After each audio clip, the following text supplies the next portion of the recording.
I'm making a Halo fan game, and this is how I took it from looking like this to this.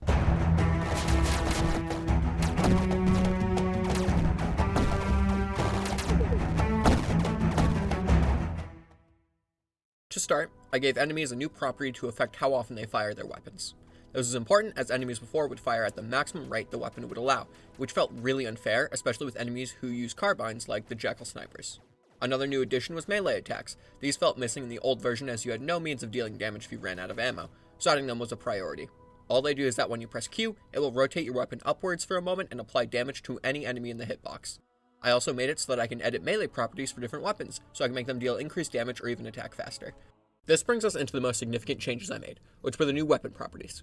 Halo is a game that prides itself on its sandbox, so it's important to make weapons as varied as possible to support that gameplay philosophy. The first of these new properties was knockback. This does exactly what you think, adding force to an enemy in the direction you hit them from.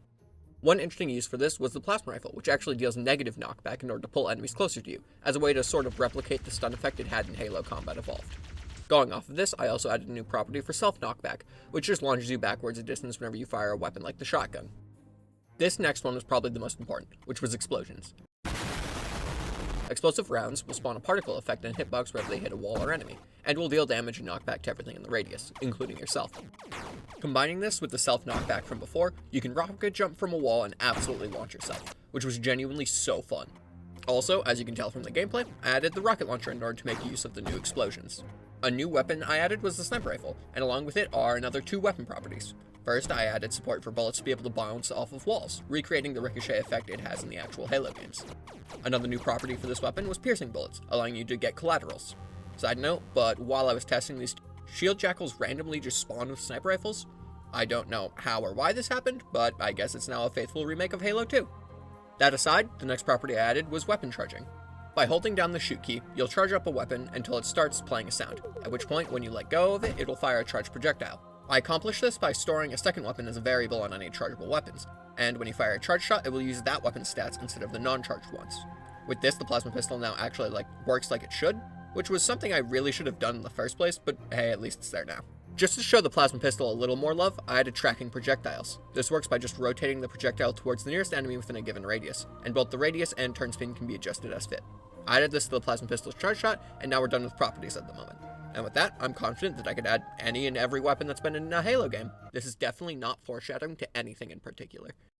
In order to actually make use of the new weapon attributes, it's time to add some new ones. First up was the Energy Sword, which is a melee weapon that applies negative self-knockback in order to recreate the launch. While mechanically it was pretty simple, getting the art for it to look good in this low res of pixel art was an absolute pain. That being said, it wasn't anywhere near as bad as the next weapon, which is the Gravity Hammer. It looks alright, but dear God, the amount of time I spent tweaking it over and over to get it to look correct was absolutely miserable. Mechanically though, it's pretty interesting, as it's not actually a melee weapon. Instead, it fires an invisible projectile a very short distance before it explodes. This is near instant, and combined with the negative recoil, it looks like a melee hit. Now this may sound dumb and convoluted, because it is, but by doing it like this, I can have an area of effect that launches both enemies you hit and yourself, allowing you to perform a safer version of rocket jumping. The next few weapons were thankfully much easier to add than this. Here we have the Ravager, which is a burst plasma weapon that can be charged to shoot a bouncing explosive shot. The Concussion Rifle is a slow-firing weapon with small explosive rounds that deal a lot of knockback. The Needler is a short-range automatic weapon that fires tracking rounds. The Hydra fires weak explosive rounds that also have tracking. This weapon also reloads like the shotgun. Finally, there's the Railgun, which needs to be charged up before firing a fast and powerful round. These are all unique weapons which take advantage of the new weapon properties. As a bonus, there's also weapons from each of the Halo games, with the Sword, Battle Rifle, and Carbine all being from Halo 2, the Gravity Hammer from 3, the Concussion Rifle from Reach, the Railgun from 4, the Hydra from 5, and the Ravager from Infinite. Oh, and also every gun from the Combat Evolved campaign is here. Now that we have a decent spread of weapons, we need to add some new enemies. This wasn't too bad as most of them were just variants, so here they all are. Grunt Majors that use Needlers, Elite Ultras that use Concussion Rifles, Elite Zealots that wield Energy Swords, and two new enemies. Brute Miners are Ravager-wielding enemies that have non-recharging shields and high health to match how they work in Halo 3. And Brute Chieftains, which are faster brutes with recharging shields and gravity hammers. These new enemies are nothing groundbreaking, but they'll add more variety to gameplay and are natural ways to introduce the new weapons into combat. With all of these new weapons and enemies, gameplay has a lot more variety, but the player's abilities are still a little simple. This is because of the Golden Triangle, which is a term referring to the relationship between guns, melee, and grenades that defines the Halo games. To fix this, I simply added grenades.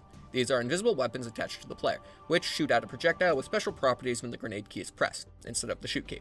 Frag grenades shoot out a slow, bouncing projectile that has a large explosion radius, and plasma grenades work similarly, but are slower and have a smaller explosion radius, with the benefits of dealing damage and sticking to enemies. I also added the sticking property to needler rounds as a way to try and recreate super combines. At this point, gameplay is more or less complete, but the graphics could definitely use some work. First up, I added this system for displaying text at the top of the screen, which is nice for tutorials and now allows you to see when you've hit a checkpoint. I then added a few fixes for checkpoints and then screen shake, which before was kind of inconsistent. On top of this new screen shake, I added particles for when a bullet lands or an enemy is killed, giving you more feedback for certain actions and making combat more satisfying. A small detail about this that I thought was nice is that each enemy's death particles match their blood color from the games. Lighting was another thing that's completely lacking at the moment, so I added lights to projectiles, explosions, and the energy sword, making them pop a bit more. Going off this, I added a passive light around the player which casts shadows off of walls, making it easier to tell what's a wall and what's a background tile. Continuing with improving visibility, I added it so that the camera will move towards your crosshair. Not only does this make the camera more dynamic, but it also means that more of the screen will be focused on whatever you're aiming at, instead of the empty space behind you. The final step of improving graphics is post-processing, which is a collection of graphical enhancements. I only used a small amount here to provide a minor but impactful boost to graphical fidelity. A slight bloom filter makes the lighting look better, and small increases to saturation and contrast go a long way in enhancing the colors.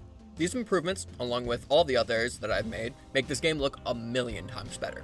And with that, it's time to add some new levels. Before adding some traditional missions, I decided to make this sandbox level. It's nothing crazy, just a small canyon with every weapon in the game. It's split up into sections, with each representing a different Halo, and having all guns that were introduced in it.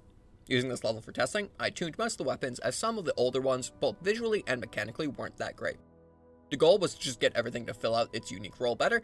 For example, the assault rifle saw nerfs to fire rate and damage, but a buff to magazine size, in order to make it more of a spray weapon for pressuring groups of enemies, instead of being able to focus fire down a single target. I also updated its visuals to be more detailed and closer to a halfway point between Halo 3 and Halo 5, instead of the weird simplified reach aesthetic I went for last time. This is just one example, and most weapons got similar tweaks which I'm not going to go over. You'll also notice that I left a lot of room for new weapons, and I'll go over my plans for that a little bit later. In keeping with this idea of updating visuals, I redid the tiles and even added new ones. I'm especially proud of the updated Forerunner palette, and comparing this to what it looked like in the old tiles, and before any of the graphical updates, it is night and day. Enough stalling though, it's time to make some real levels. The first mission takes place in a UNSC storage facility. This level is mostly a close quarters tutorial which introduces mechanics like movement, melee shooting, grenades, and so on. Some details I added are this part where you can see an elite from a later portion of the level before you encounter one, as a form of foreshadowing. There's also the secret shotgun near the end of the level. Other than that though, it's a pretty standard level that takes inspiration from the levels Pillar of Autumn and Crow's Nest. The next level takes place in this valley and builds off of the previous. Encounters here are a little more open, and weapons like the shotgun have a bigger focus than in the last.